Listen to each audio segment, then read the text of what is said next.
ਅੱਛਾ ਯਾਰ, ਇਹ ਇੱਕ ਚੀਜ਼ ਦੀ ਮੈਨੂੰ ਸਮਝ ਨਹੀਂ ਆਉਂਦੀ। ਇਹ ਜਿੰਨੇ ਵੱਡੇ ਵੱਡੇ ਸਟਾਰ ਨੇ, ਕੋਈ ਐਕਟਰ ਨੇ, ਜਾਂ ਜਿਨ੍ਹਾਂ ਕੋਲ ਕੋਈ ਅੱਲਾ ਨੇ ਉਹਨਾਂ ਨੂੰ ਪੈਸਾ ਦੇ ਛੜਿਆ ਹੈ, ਤੇ ਇਹ ਜਦੋਂ ਵਿਆਹ ਕਰਾਉਂਦੇ ਨੇ ਤੇ ਬਕਾਇਦਾ ਫੋਟੋ ਸ਼ੂਟ ਕਰਾਉਂਦੇ ਨੇ, ਕੋਈ ਵੀਡੀਓ ਸ਼ੂਟ ਕਰਾਉਂਦੇ ਨੇ, ਤੇ ਜਨਾਬ ਚਲੋ ਠੀਕ ਹੈ ਯਾਰ, ਤੁਸੀਂ ਕਰਾ ਲਈ। ਤੇ ਯਾਰ ਉਹਨੂੰ ਸੰਭਾਲ ਕੇ ਰੱਖੋ। ਕੋਈ ਆਪਣੇ ਕਿਤੇ ਅਲਮਾਰੀ 'ਚ, ਕੋਈ ਜਿਹੜਾ ਨਾ, ਕੋਈ ਆਪਣੇ ਲੈਪਟਾਪ 'ਚ, ਮੋਬਾਈਲਾਂ 'ਚ ਕਿਤੇ ਸੰਭਾਲ ਕੇ ਰੱਖੋ। ਤੇ ਇਕੱਲੇ ਆਪੇ ਵੇਖੋ, ਅੱਲਾ ਨੇ ਕਿਤੇ ਤੁਹਾਨੂੰ ਕਿ ਸੋਹਣੀ ਬੁੱਢੀ ਦੇ ਛੜੀਏ, ਤੇ ਇੰਜੋਏ ਕਰੋ, ਅੱਲਾ ਦਾ ਸ਼ੁਕਰ ਅਦਾ ਕਰੋ। ਠੀਕ ਹੈ, ਤੁਸੀਂ ਵੀਡੀਓ ਸ਼ੂਟ ਕਰਾ ਲਈ, ਫੋਟੋ ਸ਼ੂਟ ਕਰਾ ਲਈ, ਤੇ ਉਹਨੂੰ ਸੰਭਾਲ ਕੇ ਰੱਖੋ। ਆਪ ਹੀ ਇਕੱਲੇ ਆਪੇ ਵੇਖੋ ਉਹਨੂੰ। ਫਿਰ social media, TikTok, YouTube, Facebook reel, ਹਰ ਜਗ੍ਹਾ 'ਤੇ ਜਨਾਬ ਪਾੜਨਾ, ਤੇ ਪਤਾ ਨਹੀਂ ਕੀ, ਮੈਨੂੰ ਨਹੀਂ ਸਮਝ ਆਉਂਦੀ ਕਿ ਇਹਨਾਂ ਨੇ ਵਿੱਚੋਂ ਕੀ ਕੱਢਣਾ ਹੈ।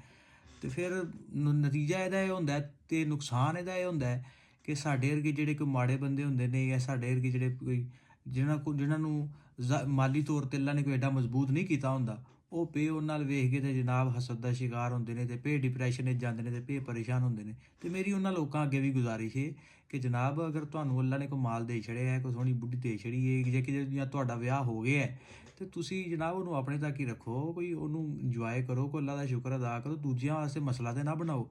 ਮਿਹਰਬਾਨੀ ਕਰੋ ਯਾਰ।